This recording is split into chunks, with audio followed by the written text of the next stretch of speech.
ওকে, আলহামদুলিল্লাহ। আলহামদুলিল্লাহ, আমাদের প্রিয় অ্যাপ্লিকেন্ট শাহিন আক্তার, সে হচ্ছে জাপানের ইন্টারন্যাশনাল জব ভিসা ক্যাটাগরির কোম্পানিগুলোতে, জেনুইন জাপানিজ কোম্পানিতে শুধুমাত্র একটা ইন্টারভিউ দিয়েই হচ্ছে সিলেকশন হয়েছেন। আজকে আমরা ডিমান্ড লেটার পেয়ে গেলাম। শাহিন, তোমার কেমন খুশি লাগছে? জি স্যার, আলহামদুলিল্লাহ অনেক জি ভালো খুশি লাগছে। জি জি জি। আমাদের এখানে তুমি হচ্ছে কতদিন আগে ফাইল সাবমিট করছো? আমি স্যার এই মাসেই সাবমিট করেছি। কতদিন হলো, মানে দিন বলো। এই 15-16 দিন। 15-16 দিন। কোম্পানি কতদিন পর পেয়েছো? কোম্পানি পেয়েছি স্যার এই 15-16 দিনের মধ্যেই। আচ্ছা আচ্ছা।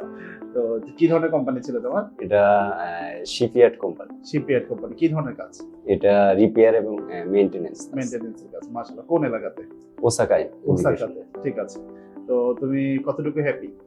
আলহামদুলিল্লাহ আমি অনেক হ্যাপি। আচ্ছা আচ্ছা। তো জাপানে এই কোম্পানিতে যাবা, কাজ করবো রিপেয়ারিং এন্ড মেইনটেনেন্স, তো সেক্ষেত্রে এখানে কিরকম স্যালারি ধরছে তারা? এখানে আমার বেসিক স্যালারি পড়ছে 25 মান, মানে 2,50,000 2,50,000 বাংলা ইয়েন। টাকা কেমন হচ্ছে?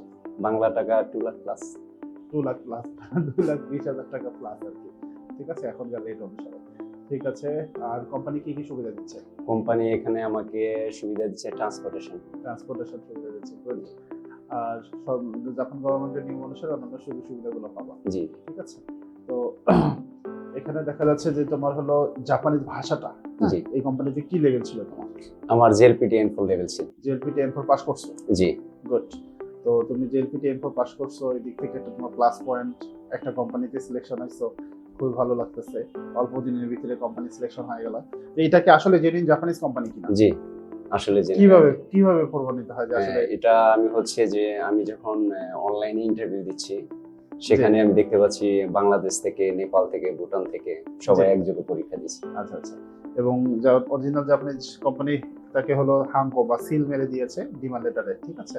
তাকে ফরেনার ওয়ার্কার হিসাবে হায়ার করার জন্য ডিমান্ড লেটার ইস্যু করেছে, এবং যে কোম্পানি থেকেই সে হচ্ছে ডিমান্ড লেটার পেয়েছে, যে কোম্পানিতে ইন্টারভিউ দিয়েছিল, সেই কোম্পানি থেকেই হলো আপনার প্রি ভিসা বা সিইউ উঠবে ইনশাল্লাহ। এবং সেই কোম্পানিতে গিয়েই সে হচ্ছে উইদিন 7 ডেজ এর মধ্যেই হলো কাজে জয়েন করবে। এই নিশ্চয়তা নিয়েই রেওয়াতে তুমি প্রসেসিং করছো, তাই তো? জি গুড। এখন পর্যন্ত রেওয়ার সার্ভিস কেমন ছিল? জি আলহামদুলিল্লাহ অনেক ভালো। আমার বিশ্বাসই হয় না যে এত দ্রুত তাড়াতাড়ি আমি কোম্পানি পেয়ে যাব। আচ্ছা আচ্ছা। আলহামদুলিল্লাহ অনেক তো ভালো।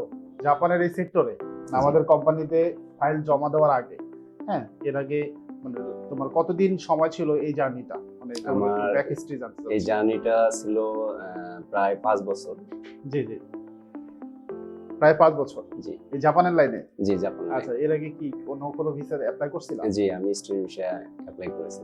আচ্ছা, স্টুডেন্ট ভিসা অ্যাপ্লাই করছিল, হয় নাই। হয় ঠিক আছে, তারপরেও ধৈর্য নিয়েছিলাম। জি। তো আমাদের এখানে কিভাবে আসা, তোমার আশাটা কি? এখানে আসা হচ্ছে যে আমি ফেসবুকে আমি দেখি আচ্ছা। রেওয়া, পরে দেখলাম যে না ভালো, পরে আমি নিজে একদিন আসলাম, এসে দেখলাম, দেখার পরে আপনার সাথে কথা বললাম, কথা বলার পরে আমার ভালো লাগলো। আচ্ছা আচ্ছা। মানে ভেতরে বিলিভ আসলো যে না ইনশাল্লাহ হয়তো ভাই এখানে আমার কিছু ভালো কিছু আল্লাহ রহমত করতে পারে। সেই আশা নিয়ে আমি ফাইল জমা দিলাম।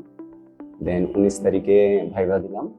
দেওয়ার পরে আজকে আমাকে ফোন দিয়ে স্যারে বললো যে আসো, কিন্তু আচ্ছা, আমি তো জানতাম না যে আমার ডিমান্ড লেটার এসেছে। আচ্ছা। পরে আসে তো স্যারে আমার সারপ্রাইজ দিল, খুব ভালো লাগলো। জি। আর আলহামদুলিল্লাহ। মোটামুটি যারা নতুনরা বাংলাদেশ থেকে গ্রাজুয়েশন কমপ্লিট করেছে, বা গ্রাজুয়েশন নাই, যারা অন্যান্য ক্যাটাগরিতে যেতে চায়, তাদের জাপানে যাওয়ার কিরকম অপরচুনিটি আছে বলে মনে হয়? এখানে আমি মনে করছি যে শুধু এখান থেকেই হিউজ অপরচুনিটি আছে। কেউ যদি গ্রাজুয়েশন কমপ্লিট করে থাকে তাহলে দেরি না করে এখানে এসে যোগাযোগ করে ফাইল সাবমিট করে ল্যাঙ্গুয়েজটা স্টার্ট ভালোভাবে করে দেন আল্লাহর রহমতে হয়ে যাবে ইনশাআল্লাহ। ইনশাআল্লাহ। আমি এতটুকু বলি, যারা জাপানিজ ভাষা, এই আমাদের শাহিন সরকারের মতো যদি ভালো লেভেল থাকে, লেভেল 4 থাকে, ঠিক আছে, আপনি জেনুইন জাপানিজ কোম্পানিগুলোতে প্রতি সপ্তাহে ইন্টারভিউ দিয়ে আপনি হলো জাপানে যেতে পারবেন। আমি আবারও বলছি, আপনি যে 100% জেনুইন জাপানিজ কোম্পানি পাবেন, এবং ওইখানে যে কোম্পানি থেকে আপনি ভাইবা দিবেন সেই কোম্পানিতে গিয়েই আপনি কাজ করবেন 100%, এটা গ্যারান্টি দিচ্ছি আমরা। এবং আমরা আবারও বলছি যে আমরা হলো কখনো ভিসা গ্যারান্টি দেই না, ভিসার অ্যাভারেজ রেশিওটা বলতে পারি, ঠিক আছে? আমরা কখনো কাউকে ভিসা গ্যারান্টি দেই না। তো অনেকে অনেক কিছু ভাবতে পারেন, হ্যাঁ, যে আপনার হলো গ্যারান্টি দিচ্ছেন না। নো, আমরা কোনো হলো ফরেন অ্যাফেয়ার্স এর কেউ না, বা জাপান এম্বাসির কেউ না, আমরা কোনো ভিসা গ্যারান্টি দেই না। তবে আমরা এভারেজটা বলে থাকি যে এরকম চান্স বা রিস্ক আছে, ঠিক ঠিক আছে? রিজিকের মালিক আল্লাহ তাআলা। আল্লাহ যদি রিজিক থেকে থাকে আপনি প্রথমবারে জাপান যেতে পারেন। ঠিক আছে? তো ইনশাআল্লাহ আমাদের রেইও ITN consultancy visa success ratio এখন পর্যন্ত মোটামুটি 95%। হ্যাঁ, আমরা এতটুকু বলতে পারি। আল্লাহর রিজিক থাকলে আপনি চলে যেতে পারবেন। Thank you so much. Thank you Shahin. Thank you sir. ইনশাআল্লাহ। আর তোমাকে একটু বলি, তোমার এডুকেশন ব্যাকগ্রাউন্ড জানা হয়? আমার এডুকেশন ব্যাকগ্রাউন্ড হচ্ছে আমি বিবিএ কমপ্লিট করেছি উত্তরা ইউনিভার্সিটি থেকে। হুম। আমার মেজর সাবজেক্ট ছিল মার্কেটিং। আচ্ছা, তোমার হলো হোম ডিস্ট্রিক্ট কোথায়? Home district Jamalpur. জামালপুরে। আচ্ছা আচ্ছা, good. Thank you so much. শাহিনের জন্য দোয়া করবেন। সামনে পদগুলো আছে, সামনে হলো পি ভিসা বা সিইউর জন্য আমরা অ্যাপ্লাই করছি। লয়ারের কাছে ডকুমেন্ট সাবমিট করব।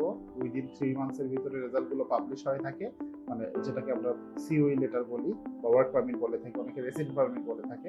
এটা পেয়ে গেলে ইনশাআল্লাহ সে উইদিন 1 মান্থসের ভিতরে ভিসার জন্য এম্বাসিতে দাঁড়াবে আর কি। ঠিক আছে? ওর জন্য দোয়া করবেন। জামালপুরের ছেলে, সেজন্য মানে জাপানে গিয়ে ভালো একটা রেমিটেন্স ইনকাম করতে পারে। ধন্যবাদ। আসসালামু আলাইকুম।